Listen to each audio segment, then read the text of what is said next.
Hello everyone, welcome back to sleepy classes. और हर हफ्ते की तरह लेकर आए हैं rapid dose and geography questions का। तो हर हफ्ते की तरह ही इस हफ्ते भी हमारे पास 20 एमसीक्यूज क्वेश्चंस होंगे ज्योग्राफी से रिलेटेड।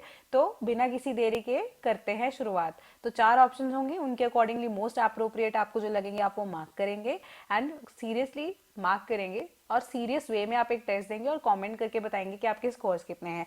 तो बिना किसी देरी के करते हैं शुरुआत। तो पहला क्वेश्चन है हमारा, days and nights are similar here. तो यहाँ पे मैं आपको पहले ही बता दूं, ये duration of days and night की यहाँ पे बात हो रही है। तो ऑप्शन है poles, second is main time zone, third is Antarctica and fourth is equator.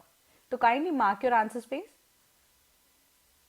तो इसका करेक्ट आंसर है option number D, that is equator. तो इक्वेटर जो है सन के पास है बिल्कुल। हम देखते हैं कि ऑलमोस्ट जो है 12 आवर्स के डेज एंड नाइट इक्वेटर पे हमारे पास रहता है। तो इक्वली हम कह सकते हैं डेज एंड नाइट्स डिवाइडेड है। तो days and nights are similar at the equator. So the second question is, the contour line is those imaginary line which show first areas of similar atmospheric pressure, second areas of similar temperature, third areas of similar height, fourth equal sunning areas। तो इसका correct answer है option number C, that is areas of similar height. तो contour lines जो है, हम जब टोपो sheets पढ़ते हैं ज्योग्राफी में, उसके अकॉर्डिंगली हम जज कर लेते हैं कि हमारी जो एरियाज ऑफ सिमिलर हाइट्स है वहां पे हमारे कॉन्टूर लाइंस जो है ना, that are equally placed from each other. तो एरियाज ऑफ सिमिलर हाइट्स में हमारी कॉन्टूरिंग जो होगी वो भी बिल्कुल सेम डिस्टेंस पे होगी। तो कॉन्टूरिंग लाइंस या कॉन्टूर लाइन सिमिलर हाइट को डिनोट करते हैं। Question number 3 is, where are rare plantless forests found? First, alpine, second, tundra, third, chaparral, and fourth is taiga। तो इसका करेक्ट आंसर है option number B, that is tundra region. जब tundra region को हम देखते हैं, यहाँ पे हमारे पास वेजिटेशन जो होती है बिल्कुल ही ना के बराबर होती है। तो we do not have any kind of vegetation but only mosses की अगर हम बात करते हैं, लिचन्स की बात करते हैं, तो ऐसी ऐसी छोटी मोटी ग्रासेस की अगर हम बात करें वही यहाँ पे मिलती हैं। और यहाँ की वेजिटेशन जो है इसको ही कंसिस्ट करती है। और यहाँ पे प्लांटलेस फॉरेस्ट जो हम बोलते हैं वही टुंड्रा रीजन में ही हमें मिलते हैं। सो the next question is, the flower bud which is used as a spice is obtained from, first is cinnamon, second is cardamom, third is clove and fourth is coriander। यानी कि ऐसी कोई flower bird जिसको हम as a spice use करते हैं। तो इसका करेक्ट आंसर है option number C, that is clove.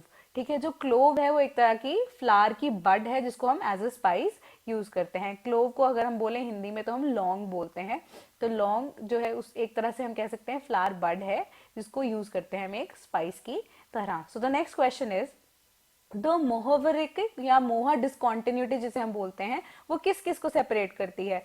First is outer core and mantle, second is inner and outer core, third is sima and nife, या fourth is crust and mantle.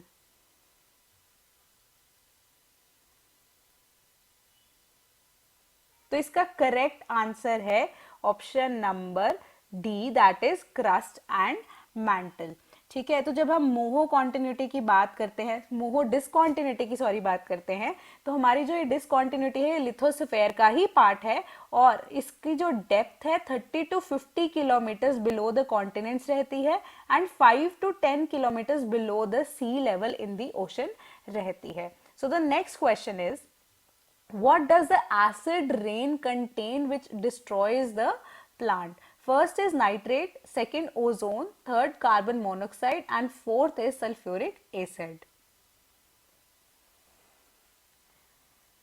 तो इसका correct answer है option number D, that is sulphuric acid. तो जब हम इसकी equation लिखते हैं वो होगी हमारी सल्फर ट्राइऑक्साइड की, जब हम बात करते हैं वो कंबाइन होता है हमारे मॉइस्चर के साथ तो वो बन जाता है हमारा सल्फ्यूरिक एसिड। तो ठीक है, सल्फ्यूरिक एसिड को हम बोलेंगे हमारी एसिड रेन का ये पार्ट बन जाता है। एंड जो हमारी SO3 है या सल्फर ट्राइऑक्साइड है जब हम बात करते हैं वो होती है हमारी गैसेस फॉर्म में। ठीक है, वाटर जो होता है हमारा लिक्विड फॉर्म में होता है। ठीक है, वेपर फॉर्म में भी होता है साथ में। तो जब ये मिल जाती है तो एक्वस फॉर्म में हमारी क्या होगी, हमारी होगी एसिड रेन जो कि होगी H2SO4 बनाती है।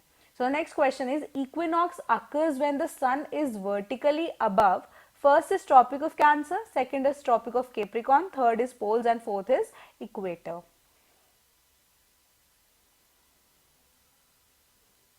तो इसका करेक्ट आंसर है option number D, that is equator. तो इक्विनॉक्स जो वर्ड है वो खुद में ही बताता है कि इक्वल की बात हो रही है, इक्वल डे एंड नाइट की जब बात करते हैं, या फिर अगर इक्विनॉक्स में हम कहते हैं कि इक्वली जब सदर्न और नॉर्दर्न हेमिस्फेयर को लाइट मिल रही है, इक्वली अगर नाइट हो रही है, इक्वली डे हो रहा है, जो दोनों का ड्यूरेशन डे एंड नाइट का सदर्न एंड नॉर्दर्न हेमिस्फेयर का, तो कब होगा इक्विनॉक्स? तो इक्वेटर पे जब सनलाइट इक्वली वर्टिकली अबव होगी तो हमारा होगा equinox. So the next question is which of the following is or are rain clouds? First is cirrus, second is nimbostratus, third is cumulonimbus and fourth is altocumulus. तो इसमें से जो combinations हैं उनको आपको अकॉर्डिंगली सिलेक्ट करना है। तो इसका करेक्ट आंसर है option number B, that is 2 and 3 only. तो इसमें आपको डायरेक्टली जानने की ये जरूरत थी, आपको ये ट्रिक बता देती हूँ। निम्बस जो वर्ड है ना, निम्बस हो गया या निम्बो वर्ड हो गया, दैट ओनली मीन्स रेनफॉल, ठीक है, the one which brings rainfall. तो यहाँ पे हमारे पास दो ही ऑप्शंस थे, that is nimbostratus and cumulonimbus, जो हमारे रेन क्लाउड्स हैं। तो option number 2 and 3 is the correct answer. So the next question is instrument used for measuring rainfall is called first lucimeter, second is galactometer, third is hyetometer and fourth is hygrometer. तो इसका correct answer है option number C, that is hyetometer. तो बात करते हैं lucimeter की, तो ये हमारी इंटेंसिटी ऑफ लाइट को मेजर करता है, ठीक है। गैलेक्टोमीटर की बात करते हैं तो ये डेंसिटी ऑफ मिल्क उसको मेजर करता है। हाइग्रोमीटर की बात करते हैं तो ये amount of water vapour in the air जो है उसको मेजर करता है। तो हाइटोमीटर किसको मेजर करेगा? ऑब्वियसली हमारी रेनफॉल को, ठीक है। So the next question is India is the largest producer and consumer of, किसका लार्जेस्ट प्रोड्यूसर है एंड साथ ही साथ किसका लार्जेस्ट कंज्यूमर है? First is rice, second tea, third coffee and fourth is sugar.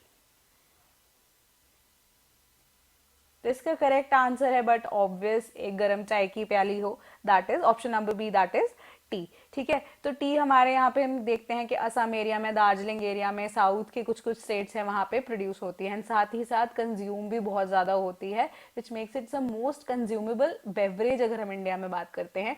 तो T is the correct answer. So the next question is who invented universal standard time? First is Enrico Fermi, second Adolf Gaston Eugen Fick, third is Sanford Fleming, fourth is Benoit Forianen। तो इसका correct answer है option number C, that is Sanford Fleming. तो Sanford Fleming जो थे Canadian थे, ठीक है, Canadian engineer थे। इन्होंने आइडिया प्रपोज किया था यूनिवर्सल स्टैंडर्ड टाइम का।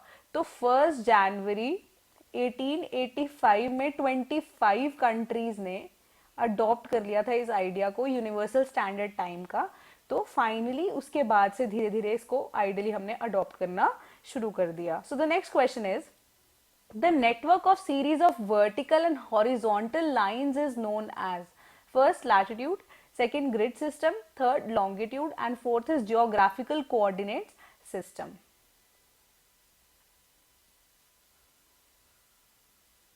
तो इसका करेक्ट आंसर है option number 4, that is geographical coordinate system.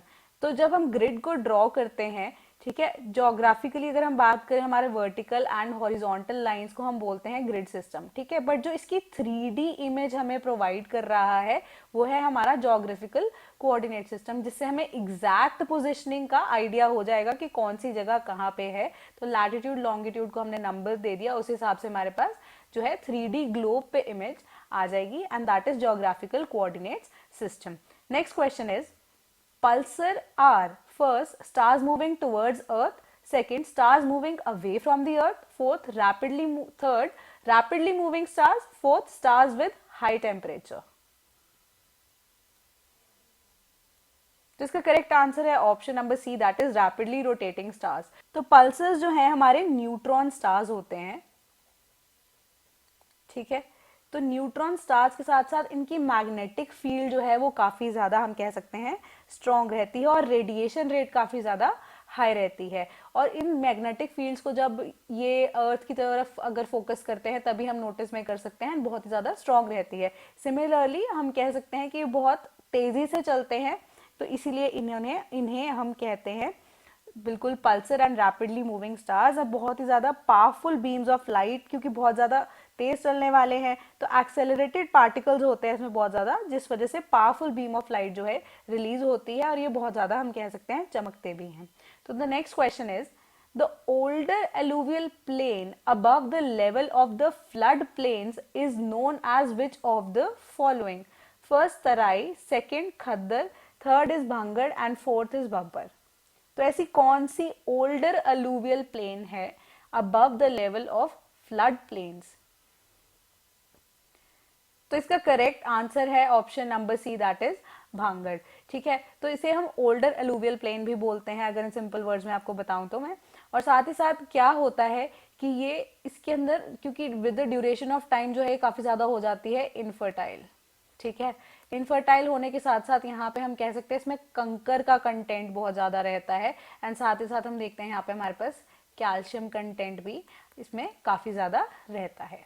So the next question is the Biosphere Reserves program was launched in India in which year? First is 1986, second 1988, third 1992 and fourth is 1995। तो ये मैंने जब biosphere reserves पढ़ाए थे आपको, उसमें भी आपको साल का मेंशन किया था। तो अगर आपने वो चैप्टर ढंग से सुना होगा तो आपको इसका आंसर डेफिनेटली पता होगा। तो इसका करेक्ट आंसर है option number A, that is 1986। तो जब मैंने आपको बायोस्फीयर रिजर्व पढ़ाई थी तो उसमें 1986 में मैंने आपको बताया था कि वाइल्ड लाइफ प्रोटेक्शन के लिए हमने बायोस्फीयर रिजर्व प्रोग्राम स्टार्ट किया था, जिसके अंडर हमारे पास 18 बायोस्फीयर रिजर्व थी, जिनमें से हमने 4 को डिस्कस किया था। ठीक है, तो आपको याद होगा कि हमने शायद नंदा देवी रिजर्व के बारे में पढ़ा था, नीलगिरी रिजर्व के बारे में पढ़ा था, तो उस टाइम पे मैंने आपको पढ़ाया था। सो the next question is Bharatmala project is related to which of the following? First, interlinking major cities with gas pipelines. Second, interlinking of railways. Third, interlinking of rivers. Fourth, improving road connectivity. तो ये भी हमने एक अपनी video में discuss किया था, तो आप उसे भी जाकर देख सकते हैं। अगर आपने वो वीडियो देखी होगी तो डेफिनेटली आपको इसका आंसर भी पता होगा। तो इसका करेक्ट आंसर है option number 4, that is improving road connectivity.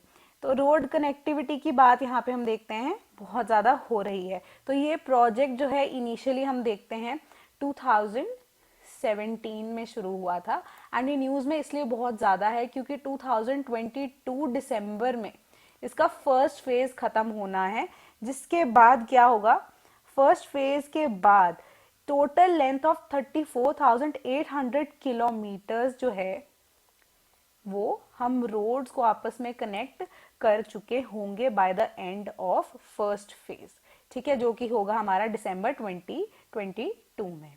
So the next question is Bokaro steel plant was constructed with the collaboration of which of the following countries? First is Russia, second Germany, third France and fourth is England. तो इसका correct answer है option number A, that is Russia. तो Russia ने उस time collaborate किया था India के साथ बोकारो स्टील प्लांट को, जिसको हम 1972 में लॉन्च किया था हमने। ठीक है, और साथ ही साथ ये झारखंड की स्टेट में बनाया गया था। ठीक है, इसको फर्दर जो है मर्ज कर दिया गया था सेल के साथ। सो the next question is Himalayan region is poor in the mineral resources for which of the following reason? First, climatic conditions are not suitable for exploration of minerals. Second, rugged terrain makes exploration of minerals difficult and costly. Third, Himalayan region is made up of crystalline rocks. Fourth, displacement of rock strata has disturbed the arrangement of rocks and made it complex.